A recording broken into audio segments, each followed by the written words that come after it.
This is the Casio G-Shock-5610-1ER, affectionately known as the Square. In mechanical terms, it has more than a dozen complications and is the only watch you will ever need. But is it the only watch you will ever want?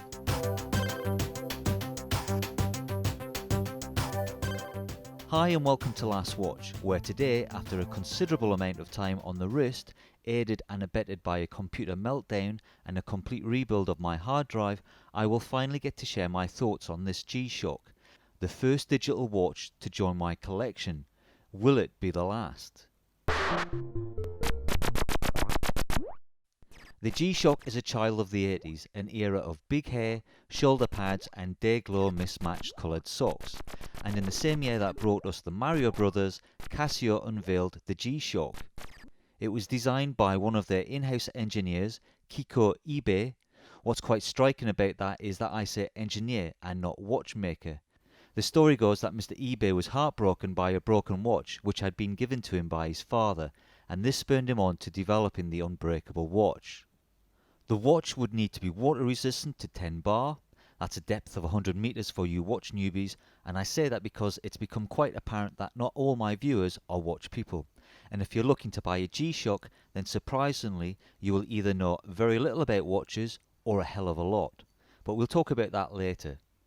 Moving on, the watch should also have a 10-year battery life, and better still be able to survive a 10-meter drop, which seems quite a height. In G-Shock terms, this combination of water resistance, battery life and drop test is known as the 10-10 philosophy. The drop test is also where the watch derives its name, as the G is an abbreviation of the word gravitational. So to give it its full name, this is a Casio gravitational watch. Obviously G-Shock sounds much better, and the gravitational ironically was dropped many years ago. G-Shocks are super affordable.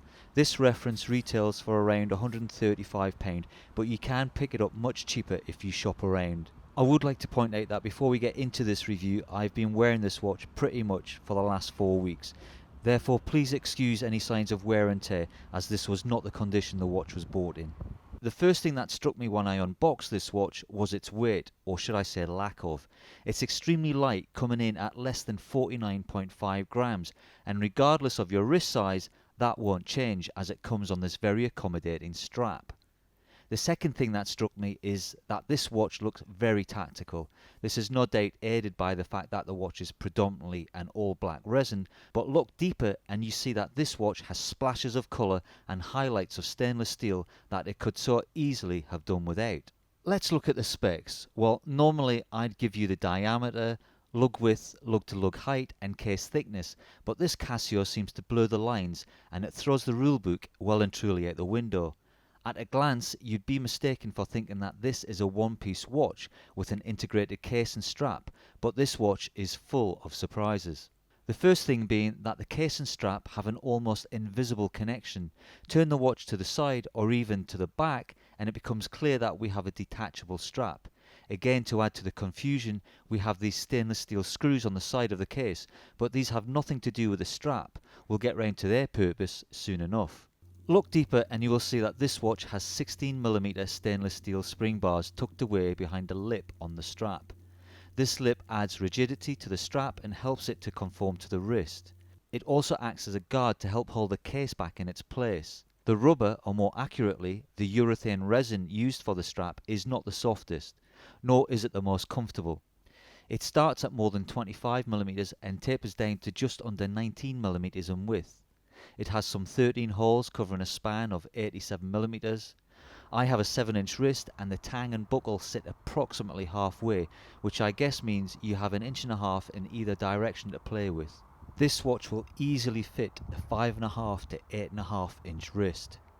These holes are also carried over onto the keeper side of the strap, which points to the fact that they have another use, that being to allow the strap to breathe on your wrist, allowing for free movement of air, water, dust and sweat, or just about anything else you want to throw at it.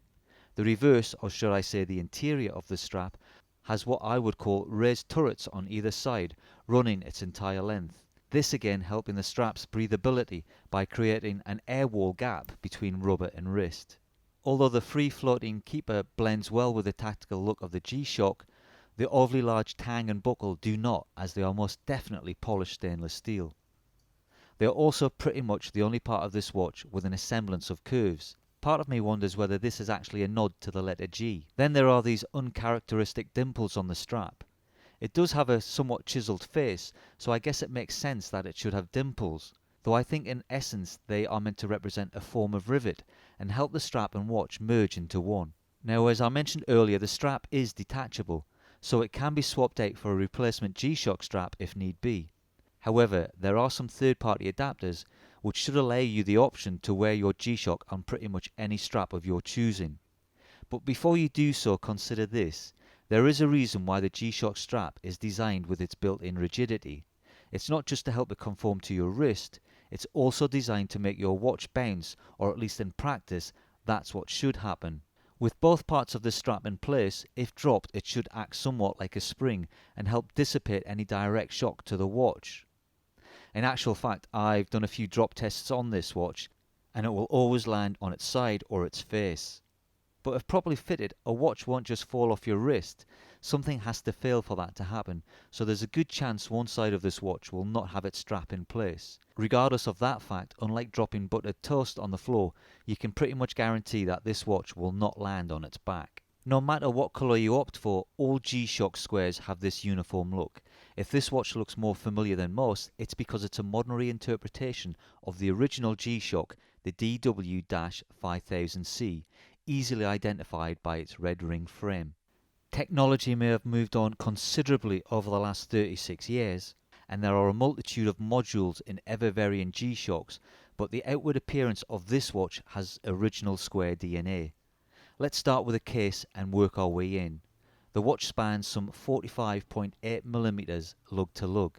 It's exactly 43mm wide, and if you measure it to its highest point, which is the G-Shock text, then it's 12.8mm thick. Putting aside these measurements, the bezel comes in at 37.3 by 33.3mm, and this makes the watch look smaller. It's kind of an optical illusion. The fact that this watch is black plays no small part. Excluding the glass and movement, most but not all watches are made of three parts: a bezel, a case and a case back. Again, the G-Shock blurs the lines here, as I shall explain. We have here our bezel, only in this case the bezel is the entire outer case of this watch. The watch case sits within this outer carcass. If you turn the watch over, you can see where the bezel and case meet. The outer bezel snaps quite securely onto the inner carcass. The four stainless steel screws that I mentioned earlier, two on either side of the watch, are there to help secure the bezel to the inner case. The stainless steel case back has four retaining screws, as can be clearly seen, but remember it also has the added security of the lip on the back of the strap. This watch case is a fortress for what lies inside. The bezel and carcass of the watch have been over-engineered with way more angles and edges than you might ever deem necessary, but they are all essential to either absorb, deflect or dissipate any blow or contact this watch might sustain. And that protection doesn't stop there. Within its guarded walls is the heart of this watch, a quartz module that floats in a cradle made of many urethane layers around its entire perimeter. Around its outer edge we have four stainless steel pushers, one at each corner, and they are safely tucked between some heavy crown guards, maybe a little bit too safe. Although their recesses have been nicely rounded to allow for a fingertip, it's sometimes much easier to use a fingernail to get a reaction from the desired pusher. The serrated grooves at each corner allow you to grip this watch without it slipping from your grasp if need be. Then comes my only bugbear about this watch. Why is it called a square? I'm assuming it has something to do with the raised frame around the dial, and you can correct me if I'm wrong, but it's not a square. A square is an object with four equal sized sides, and we already know that this frame is 37 by 33mm, and although rounded it has 8 sides, making this a polygon. This, my dear friends, is a G-Shock polygon. Yeah, well I guess G-Shock square has a much better ring about it. In any case, it may be perceived as a square but with rounded edges. It's a well-known fact that a square window is more likely to crack around its frame under pressure than a rounded one. If you want to see proof of that, then just go sit on a plane. All those windows have round edges for a reason, and unfortunately aircraft designers learned that the hard way. This watch case itself could easily be 3mm thinner, but again there's a reason for that over the top protruding bezel. It's there to protect the mineral glass. This watch will never land on its back, but if it falls on its face, it has a few millimeters of clearance which could save a cracked crystal. This takes us neatly into the dial, or more apt, the display of the watch, where we get to see its 80s pedigree. It's not uncommon for watches to have the brand name and a few lines of text selling its attributes, but this dial is awash with text and colour advertising its capabilities, and boy does it have some capabilities.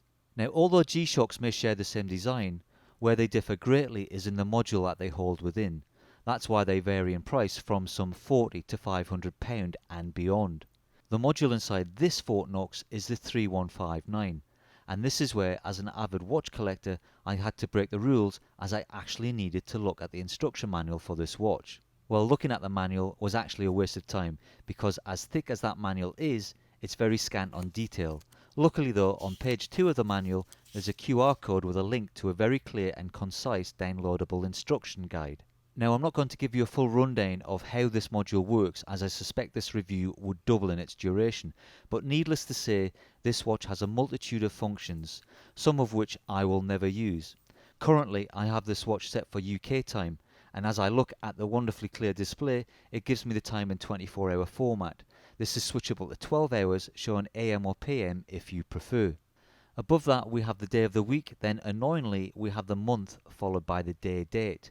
I say annoyingly because in the UK we do our dates by the day followed by the month, and this is a month followed by the day, which completely threw me for a couple of days. In the top left hand corner we have a power save mode indicator. Now this I quite like. The power save mode allows the watch to put itself to sleep. So when you go to sleep at night, so does your watch. But don't fret, as it will wake up with you when you pick it up in the morning. In the bottom right we have a power indicator which is showing as high.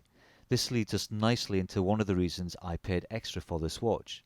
It's solar powered, and this frame around the 16x10 display is a solar cell. This watch has never been anything but fully charged. If you want a reminder that this watch is solar powered, then it's clearly emblazoned in gold below the red line. And notice it says it's a tough solar, like we need another reminder that this is a tough watch. Well, what else does this watch do? Well, it has a world time feature for 48 cities in 29 different time zones. It has 4 alarms and a snooze facility. It also has an hour repeater if required. It has a stopwatch with split times, a countdown timer, daylight saving setting and a perpetual calendar. It also has one of my favourite features, an auto light facility. If you're in a low light area or total darkness, you don't need to fumble with a light button. Just tilt this watch in the direction of your face and it automatically lights up, and when it does it will beat the pants off any lume, as the EL or electroluminescent panel makes the entire display glow a luxurious green. I just wish it was longer, as it only does so for 2 seconds. As you can imagine, I do a lot of wrist flicking with this watch. Now I guess I've saved the best till last. You never need to set this watch, as it is effectively an atomic clock, or more to the point, it's a radio controlled timepiece. Again, this is written clearly for all to see on the dial in gold lettering, the term multiband 6. Depending on where you are in the world, this watch will pick up a signal from one of 6 atomic clocks up to 6 times a day, until it gets its signal, 4 times overnight or twice during the day. It's recommended that you leave this watch on a windowsill orientated in a certain direction, but this rugged little beauty easily picks up its signal on my bedside table.